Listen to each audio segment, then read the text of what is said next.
So this here is because of the central line. We had to have that removed several times and reinstalled.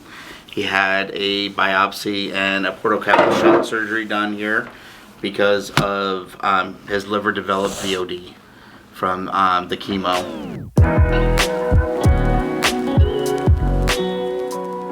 This Absolutely. is David and Michael. Okay. Michael has Krabbe disease, but he was transplanted at 4 months old. Krabbe disease is a neurological disease that the body doesn't produce an enzyme to get rid of toxins that come into nerve cells, and so then the myelin sheath around the nerve cells die, and the brain can't send signals to the body. Yeah. Basically, is what it is. Demyelinating, sort of? Yes, it's Yep. a demyelinating disease. Yep. It's a leukodystrophy. Yep. It's nice to meet you. So your name? It's Michael. You're Michael? Wow. And how old are you? 8. You're 8 years old? You go to school? Yes. Yeah? What grade are you in? 2nd. 2nd grade? How's school going? Boring. Boring? So he was diagnosed by newborn screening, probably? No. No? His brother Marshall. So that's your brother? Is Marshall living? No, he passed away 3 years ago. 3 years ago. I'm sorry. So sorry to hear that. Because of that, how did you diagnose? So when Marshall was diagnosed, he was 18 months old. He was still a brand new baby, so we immediately tested him because Marshall set the timeline on the disease, which meant that all of our older kids would not have it, but our younger kids after Marshall could theoretically be diagnosed with it. Right. So as soon as Marshall was diagnosed, we immediately had him tested and he got diagnosed. Okay. So he was actually diagnosed at 2 months old. Okay. He was cord blood transplant at 4 months old. They actually found his cord blood in a cord blood bank over in Utah. However, what does that procedure entail? It's at the time, it's 10 days of chemo, and then right after that, then they get the cord blood, which is really, it's like, and the cord blood anticlimactic. It's just an IV? It's an IV, but when they go in to start everything, he gets a central line put in. Okay. And so they just did it through the central line. line. So this here is because of the central line. We had to have that removed several times and reinstalled.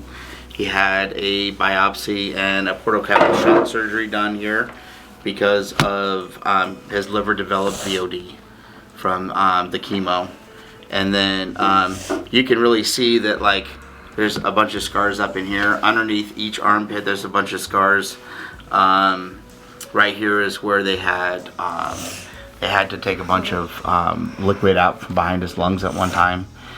He was also in dialysis for 22 weeks because of that. It really got severe because of the chemo.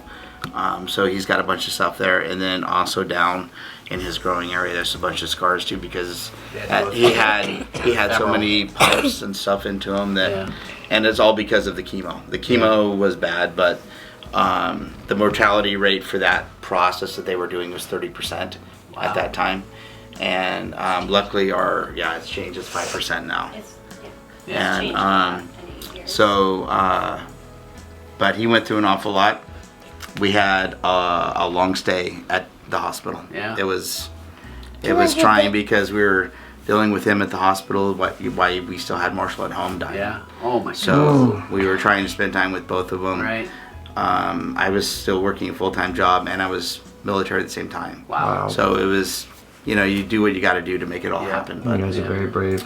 But I'm sure you can put your shirt back on now. Thank you. You got through it, and I mean, realistically, you have no idea that he's ever had a disease of any kind. I mean, his chest has a lot of scars on it because of all the complications and everything. Gotcha. But other than that, I mean, we do annual checks on everything, and he's doing fantastic. So, folks, what we have here is a demonstration of the contrast between picking up Krabbe's early and treating it with a simple transplant from cord blood, and not being able to pick it up early because we didn't have newborn screening. I wasn't even aware that there was newborn screening until you brought it to my attention. Hunter's Hope is the organization that will send this kit to anybody in the country. If your state has not yet started newborn screening, such as our state of Oregon has not, you can go to huntershope.org, correct? Yes. And order. Yeah. Mm-hmm. All right. Good. So, you know, this is life-saving, life-changing, and you know, for any parent. I just came out of a prenatal and they were asking me, what else should I do? Should I bank my cord blood? And I said, well, if you can afford it, yes, but go to Hunter's Hope and get that kit so we can send that screening in, because this is the difference. It's just, it's something we ought to do now. I mean, this is not a difficult or expensive screening test. Right. Yeah. Thank you both for you. sharing your journeys, and such bravery, such bravery. Both of you. I mean, you've both been through a lot, and I'm just grateful that you're willing to share this with the world. So thank you. Thanks for watching. Information in the description for Hunter's Hope And everything else. and past videos and everything else you might need. I'm Dr. Paul.